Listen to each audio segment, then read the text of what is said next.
here at the Last Movie Hero. So, Mile 22 stars Mark Wahlberg and is directed by Peter Berg. You get it, Wahlberg, directed by Peter Berg. Anyway, Mile 22 stars Mark Wahlberg and is directed by Peter Berg. Now, if you're not familiar with Peter Berg, he is the guy that recently directed, I think, Lone Survivor, Deepwater Horizon, and Patriots Day. And before then, he directed Hancock with Will Smith, also a movie called The Kingdom with Jamie Foxx and Jennifer Garner, and I think Jason Bateman was in that as well.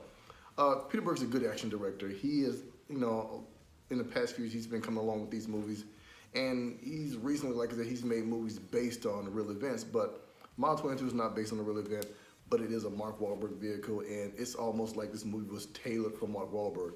Wahlberg plays the leader of a special, I don't want to say special forces group, but they say when diplomacy fails and the military can't come in and take care of it, they get these guys. These guys are like ghosts. They don't exist. If they get caught, they're disavowed by the government. They said we don't know anything about these guys. So they got to do a job that nobody else can do when they can't call anybody else to do it, and they're pretty good at what they do. Now, Lauren Conrad, if you guys don't know her, she's in The Walking Dead. Also, of course, you're familiar with Ronda Rousey, and there's this guy, Iko Uwais. I'm probably not pronouncing his name right, but I know, the first name, Iko Uwais or Uwales or something like that. This guy is an amazing martial artist. If you've ever seen a movie called The Raid, there are two of them, The Raid, Redemption, and The Raid, Birth and All. They are excellent martial arts movies, and he's a star. And he was also in a movie called Headshot, I believe, to which I actually dug the movie a lot. I thought it was a pretty good movie, little action movie.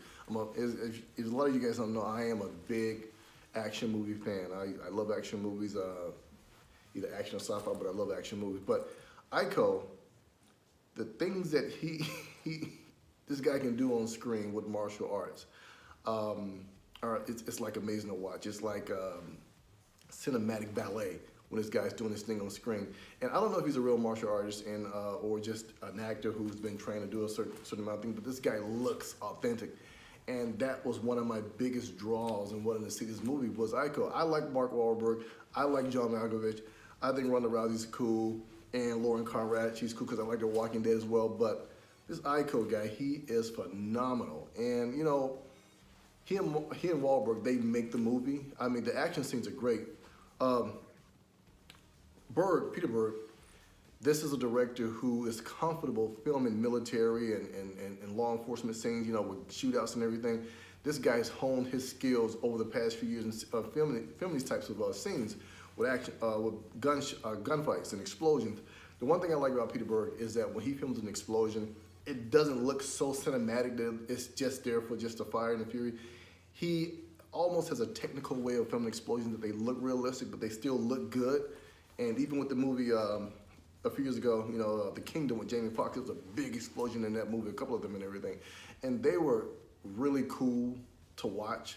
And like I said, he always had a certain amount of authenticity to his explosions. And I know it's kind of odd to mention explosions, but in a movie like Mile 22, where there's explosions going on and shootouts going on and chasings going on, and this whole type of military jargon and everything, it looks authentic. I know the story's not real. I know that it's just an action movie.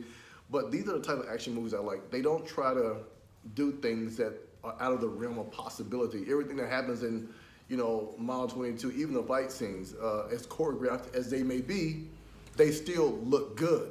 And that's what I like to go see. I mean, some things may be a little stylized for the screen, which you're gonna have those every now and then. But Mile 22 actually looks pretty good, and the story surrounds Wahlberg and his team trying to get Iko, who is I want to say a defector, but he has some pretty valuable information about an imminent attack on the United States. I'm not going to give away the entire story, but they have to get him from one point to another, and what the distance between those 2 points is 22 miles, of course, hence the name Mile 22. And basically what takes place in them trying to get him from one point to the extraction point is, an action-packed,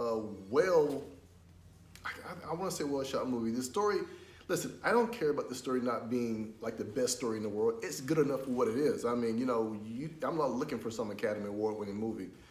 What I'm looking for is a nice cool action movie where the acting isn't terrible and the action is actually well thought out. And I liked it a lot. I think Mile 22 is a movie that I would want to see more than once. Once it comes out on Blu-ray, I want to own it because I've always liked Mark Wahlberg. Like I said, I like John Malkovich, but I am definitely a fan of Ico. This guy is phenomenal. So for me, guys, go see Mile 22, enjoy the movie, see it again and enjoy the movie. And when it comes out on video, see it again. So I think you're kind of catching it. I do like Mile 22, and I think you will too. Hey guys, that's my time. As always, give me a comments below. Leave me some comments about Ico and specifically how to pronounce his name. And let me know what you thought about the film as well. Hit that like button, show me some love. And if you don't already subscribe to my channel, do me a favor and subscribe to my channel. I'll see you guys next time. Lee out at The Last Movie Hero.